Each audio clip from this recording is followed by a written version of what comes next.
There are literally hundreds of videos dedicated to helping you pick out which monitor you should upgrade to. Should you go for the highest resolution possible? Should you skip that and go for the highest refresh rate possible? Or should you just stick with your old reliable 1080p 60Hz panel? Well, I'm not gonna tell you, because this isn't one of those videos. No, this video is for the truly enlightened. Those who know that it doesn't get much better than 1440p 144Hz and are just trying to decide which model to go for. And in this video, I'll be taking a look at one of the more flashy options, namely MSI's MPG27CQ. Now, this particular monitor isn't exactly one of the newest kids on the block. It has been with us for more than a year now, but luckily it's just as relevant now as it was back then, and that is exclusively down to some really top tier specs. The monitor uses an anti-glare 27-inch curved VA panel, which boasts a resolution of 1440p, a 144Hz refresh rate, with FreeSync support, and a 1 millisecond response time. MSI claims that it's capable of pushing out 400 nits of brightness, has phenomenal viewing angles, a 3000:1 contrast ratio, and very respectable color reproduction, covering 115% of the sRGB spectrum. While very impressive, the panel itself is only half the story here. In order to really stand out from the crowd, MSI had to do something pretty dang unique when it comes to the MPG27CQ. And at first glance, they definitely delivered. Along with the stellar performance of the panel, MSI paid very special attention to aesthetics here. This is an MSI monitor after all, and hot dang do they want you to know about it.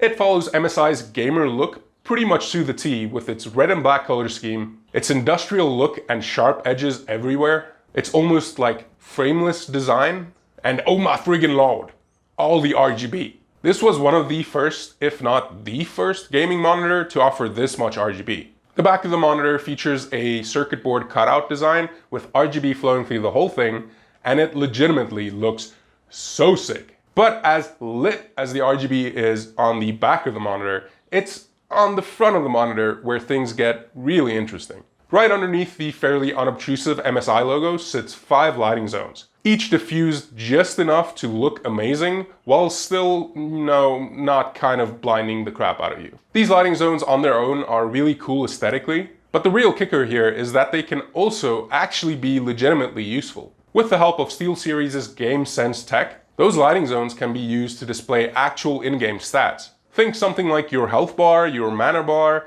how much ammo you have left, and you can even customize it to like flash when you get a headshot or something like that.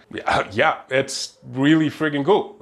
I don't know what to say. It's cool. I like it. This is without a doubt MSI's main selling point for monitors in this class. And while we're on the topic of software, MSI's Gaming OSD app is something I have always needed and very rarely got. While the monitor does feature a fairly satisfying little nipple knob thing for going through the settings, the Gaming OSD utility lets you change pretty much any of the monitor's settings straight from your desktop. I mean, sure, it doesn't take all that much effort to just reach behind the monitor and go through the settings that way, but Gaming OSD pretty much eliminates that effort entirely. And I am all about that zero effort life. Now, at its core, the monitor is mostly plastic, with some metallic elements coming into play here and there, but even so, the build quality is still pretty great. I would have personally preferred a little less reliance on plastic here, but it's still seriously solid. And speaking of solid, have you seen the stand on this thing?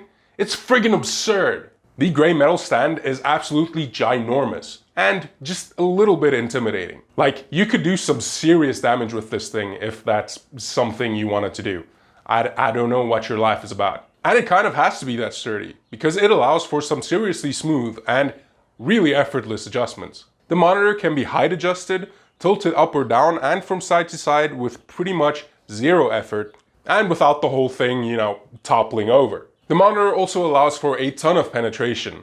I mean, it's got a lot of holes. The monitor has a bunch of ports, okay?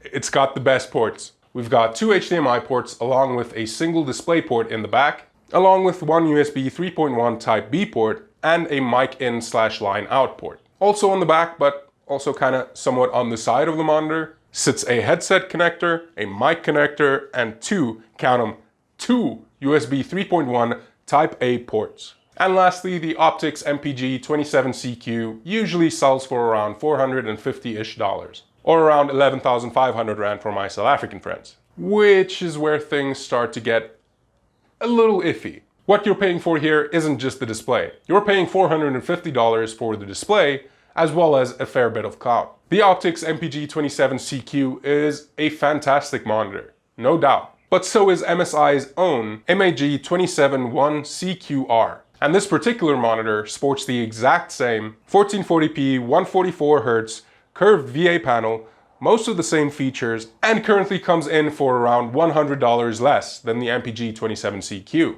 From what I can tell, MSI is trying to justify that $100 price premium for a more robust stand and an RGB level up. So essentially you're paying $100 extra for what boils down to aesthetics. And that's not something I think a lot of people will be all that happy to do, and rightfully so. I fully understand paying a little more for extra flair on my components. I am an RGB stan after all. But in this particular case, it just doesn't really seem all that worthwhile. And along with that, the current pricing of the MPG27CQ makes it a little harder to ignore some of my other much smaller issues with the monitor. Relatively minor issues that wouldn't have bothered me if the monitor was like $50 cheaper. And one of my biggest issues with the monitor is actually with the stand. As much as I really appreciate the premium look and feel of the stand, it's too big to fit on my desk. Like, in order to actually use this thing on my desk, I have to be sitting like 15 centimeters from it. Or one of the workarounds I figured out for it was to just turn the stand on its side so that like none of the feet are actually pointing towards me,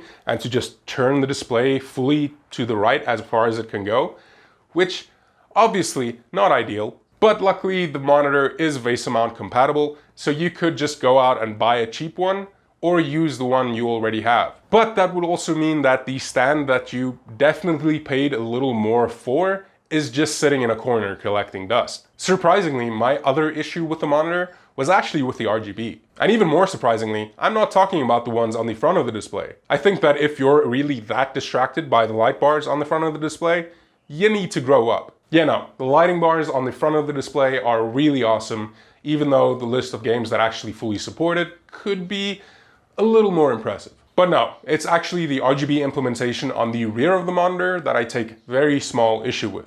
And it's not really something that's specific to this monitor. It's actually something that I've seen on multiple monitors with RGB on the back. And that issue is that the RGB lighting on the back of the monitor just seems kind of pointless. Like, I don't go to LAN parties because it's not 2002. I don't have my gaming desk set up in like the middle of a room. And I don't own an esports company where like the audience can see the back of the monitor or something like that.